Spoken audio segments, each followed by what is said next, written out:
أعوذ بالله من الشيطان الرجيم بسم الله الرحمن الرحيم واضرب لهم مثلا أصحاب القرية إذ جاءها المرسلون إذ أرسلنا إليهم 2 فكذبوهما فعززنا بثالث فقالوا إنا إليكم مرسلون قالوا ما أنتم إلا بشر مثلنا وما أنزل الرحمن من شيء إن أنتم إلا تكذبون قالوا ربنا يعلم إنا إليكم لمرسلون وما علينا إلا البلاغ المبين قالوا إنا تطيرنا بكم لئن لم تنتهوا لنرجمنكم وليمسنكم منا عذاب أليم قالوا طائركم معكم أئن ذكرتم بل أنتم قوم مسرفون وجاء من أقصى المدينة رجل يسعى قال يا قوم اتبعوا المرسلين اتبعوا من لا يسألكم أجرا وهم مهتدون وما لي لا أعبد الذي فطرني وإليه ترجعون أأتخذ من دونه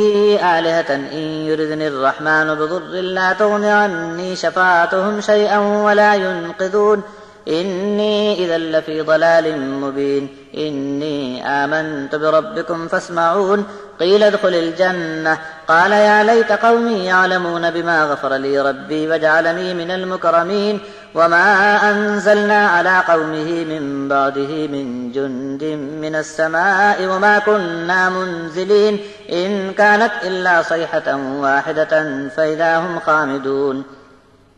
يا حسرة على العباد ما يأتيهم من رسول إلا كانوا به يستهزئون ألم يروا كم أهلكنا قبلهم من القرون أنهم إليهم لا يرجعون وإن كل لما جميع لدينا محضرون ان کے لیے بیان کرو ایک بستی والوں کا قصہ جب ان کے پاس پیغمبر آئے، جب ہم نے اس بستی کی اصلاح کے لیے 2 رسولوں کو بھیجا، بستی والوں نے دونوں کی بات کو جھٹلایا، تب ہم نے تیسرا رسول بھیج کر پہلے 2 رسولوں کو تقویت عطا کی۔ آبادی والوں نے کہا کہ تم ہمارے جیسے آدمی ہو، رحمان نے کوئی چیز نازل نہیں کی، تم جھوٹ بول رہے ہو۔ رسول بولے کہ ہمارا رب اس بات کو خوب جانتا ہے کہ ہم تمہاری طرف رسول بنا کر بھیجے گئے ہیں،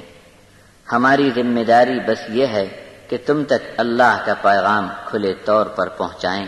بستی والے کہنے لگے ہم تم کو نامبارک سمجھتے ہیں،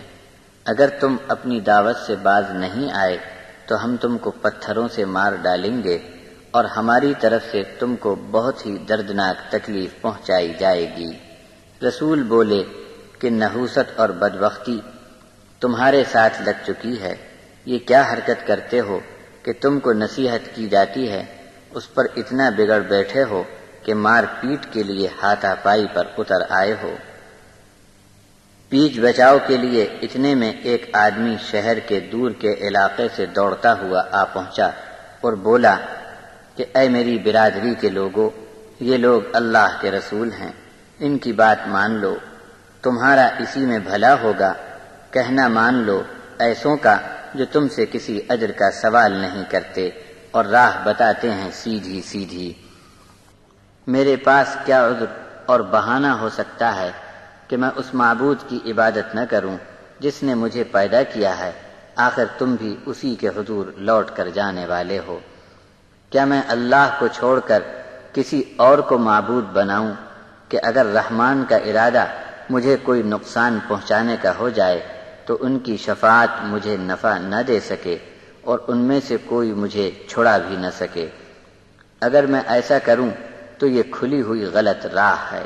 میری بات تو سنو کہ میں تو تمہارے رب پر ایمان لا چکا ہوں۔ حکم ہوا کہ جا جنت میں داخل ہو جا۔ جیسے ہی وہ جنت میں داخل ہوا کہنے لگا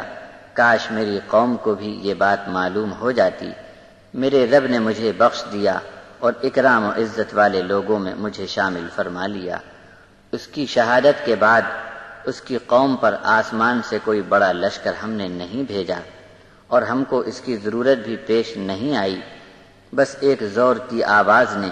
پوری قوم کو پھاڑ ڈالا کہ ان کی زندگی کا چراغ بجھ کر رہ گیا۔ افسوس بندوں کی حالت پر کہ جب بھی ہماری طرف سے کوئی رسول انہیں راہ بتانے کو بھیجا گیا تو انہوں نے اس کی بات کو ہنسی میں ٹال دیا۔ کیا انہوں نے نہیں دیکھا کہ ان سے پہلے بہت سے زمانے کے لوگوں کو ہم نے ہلاک کر ڈالا کہ کوئی ایک بھی ان کی طرف واپس نہیں آ سکا۔